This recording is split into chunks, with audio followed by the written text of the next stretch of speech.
Nandito ako sa third floor, Kamsat. At ito yung mga makikita dito.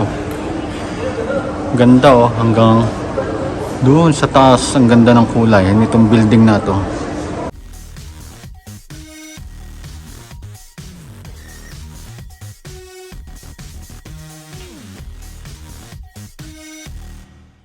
Mga Kamsat, magandang umaga at welcome back sa aking channel. Uminom tayo ng warm water na may suka. Bali, ito ang ginagawa ko tuwing umaga pagkagising ko bago ako magkape o mag-almusal. Pampatunaw ng kinain kagabi. Tapos, mamaya nga pala Kamsat ay ihatid ko si Hanalea sa Job 360. Maglalaro daw sila doon. Bili muna ako ng Kamsat ng sliced bread. Almusal namin. Naubos pala yung binili ko kahapon. At punasan ko muna itong motor ko Kamsat kasi medyo basa pa dahil 6 days na umulan dito sa Shanghai ngayon. Bali nung Monday hanggang Friday ay tuloy-tuloy. Kahapon lang medyo huminto. Medyo umaraw naman na. Ano, basa siya. Yan. Nandito na ako sa bibilhan ko ng tinapay Kamsat. Bali ito, sliced bread. Pabalik na ako ng bahay Kamsat.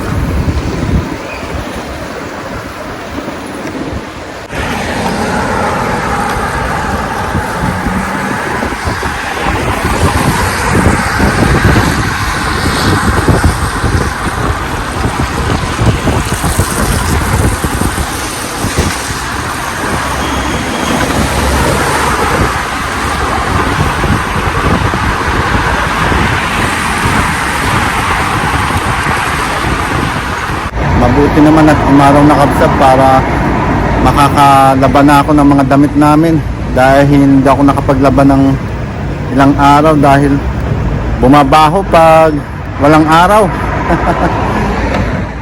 Nandito na ulit ako sa bahay Kamsat at magpapainit na ako ng sliced bread para makakain na sila. Nagugutom na daw sila. Kaya eksakto. Bali ayan Kamsat, 4 na piraso, tagdadalawa sila. Nagkasugat pala yung noo ko, kakakamot ko. Tapos kain tayo Kamsat ng sliced bread na may peanut butter.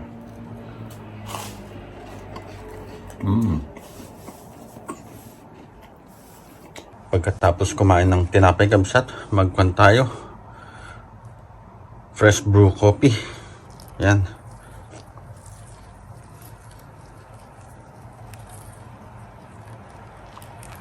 Dapat dahan-dahan lang para hindi mamigla.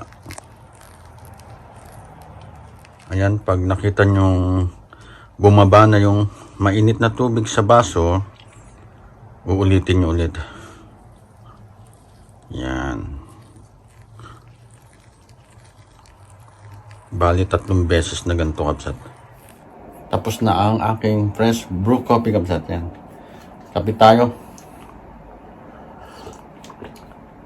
Wow, ang sarap. Sa kung sana ito gagawin eh. Diyan sa lamesa sa dining. Kaso nandun yung mga anak ko kumakain din. Nahihiya nang magpakita sa vlog. Sarap. Para hindi palaging bili ng bili sa coffee shop. Medyo mahal. Hatid ko na si Hanalea Kamsat kasi magna 9:30 na. Ang usapan nila ng mga kaibigan niya ay 10 o'clock. Tapos yung panganay kong anak Kamsat ay aalis din mamaya dahil magkikita-kita sila ng mga close friend niya nung high school. Dahil aalis na din mga yun, pupunta sa iba't ibang lugar sa Amerika. Doon sila magka-college. Tapos yung panganay ko ay sa Ningbo, China. 2 hours magmula dito sa Shanghai. Sa Subway, Subway. Ayan kabsat, alis na kami. Ayan si Hana.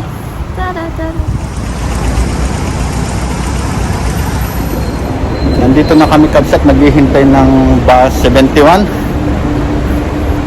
At bali 2 stop lang, tapos nandun na kami sa Jam 360.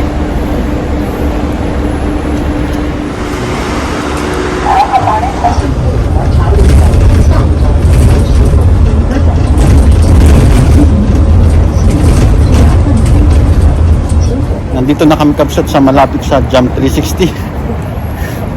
Bali dyan sa building na yan kabsat. My friend's gonna come from that to Metro. Hindi metro yan. Yeah, it is. No, that's gone. Underpass doon, no? Oh. Para, kasi before you cannot walk here and go out here. Nandito na kami sa Jam 360 kabsat. So ayun kabsat, nahatid ko na si Hana Leia at nagbayad na din ako ng 198 RMB ang entrance sa Jam 360. Ngayon naman kabsat ay pupunta ako magpa-print ng passport picture namin dahil kailangan sa renewal ng namin, visa namin dito sa Shanghai. Nagbabike ako kabsat papunta dun sa kung saan namin iniwan yung motor ko, dun sa kung saan kami sumakay ng bus. Dapat idediretso ko na magmula dyan sa Jam 360 kaso kulang sa battery, kaya iniwan namin dun sa mga 3 kilometers magmula dito sa Jam 360. Tapos ito, nagbabike ako.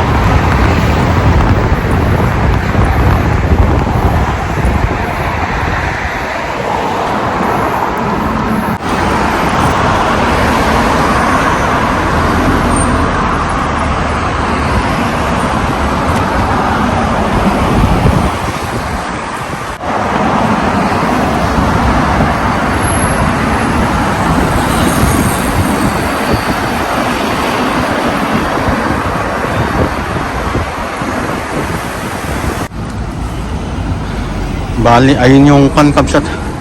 Motor ko yung black na yan. Electric motor. Tapos doon kami sumakay ng 71 bus. Nandito ako sa Korean Town kabsat. Dito na lang ako magpapa-print ng picture namin para malapit dun sa trabaho ng misis ko. At ibibigay ko daw ngayon sa kanya. Bali dito sa Photo Moon Korean shop. Parang sarado pa, 11 AM pa pala ang bukas. Alas 12 na, ba't sarado pa eh? Ang nakalagay dito ay 11 ng umaga. Baka may pinuntahan lang. Hanap na lang ako sa labas kabsat ng ibang photo shop. Kasi mamaya tatawag na yung bunso kong anak. Tapos nang nag-Jam 360 yon. Hanap ako dito kabsat kung saan pwedeng magpa-print ng 2x2 photo na pang passport.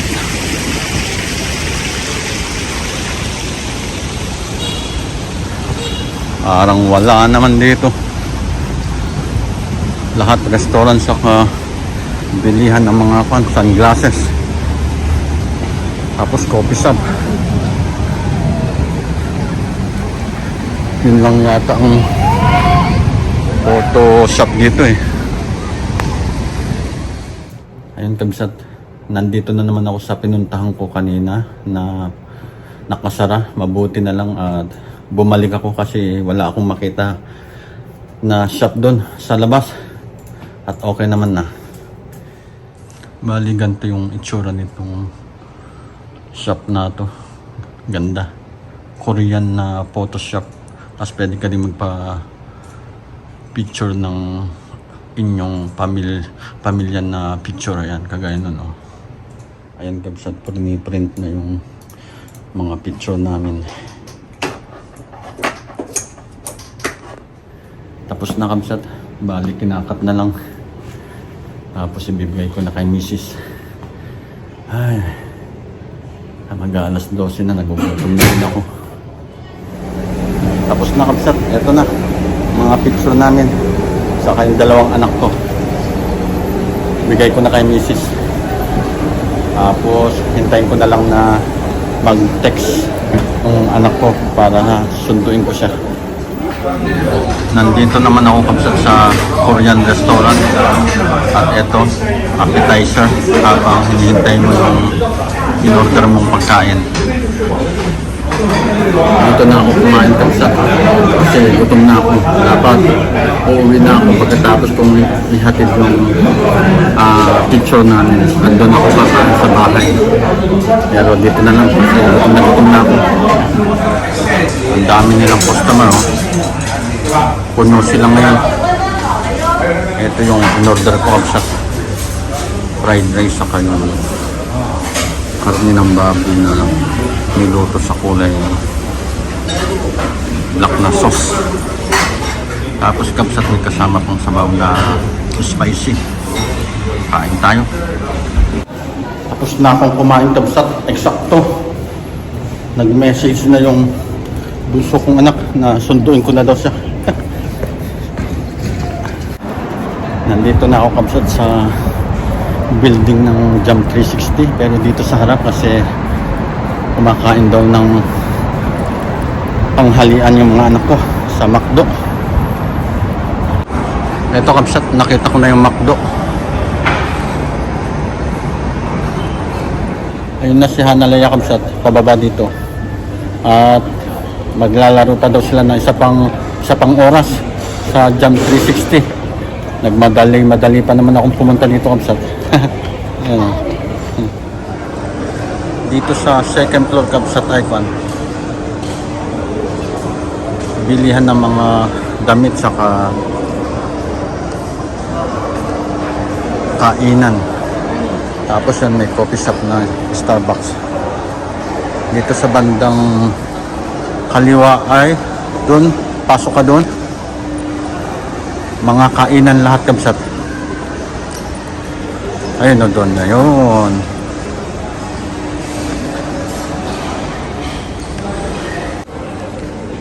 Nandito ako sa third floor kabsat.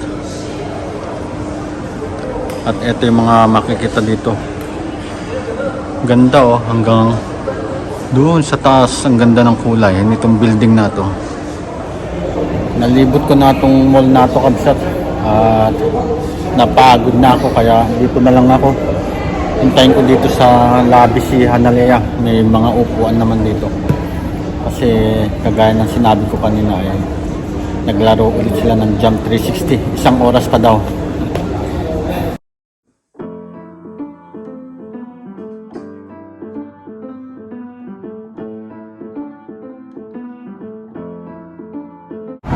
Okay kabsat, pauwi na kami. Tapos na si Hanaleang maglaro. Sasakay na kami ng bus kasi yung motor ko ay wala ng battery. Nandito na kami sa bahay kabsat at bago ko tapusin ang ating vlog, sa ayaw at sa gusto nyo, mag-subscribe. God bless sa lahat. Bye!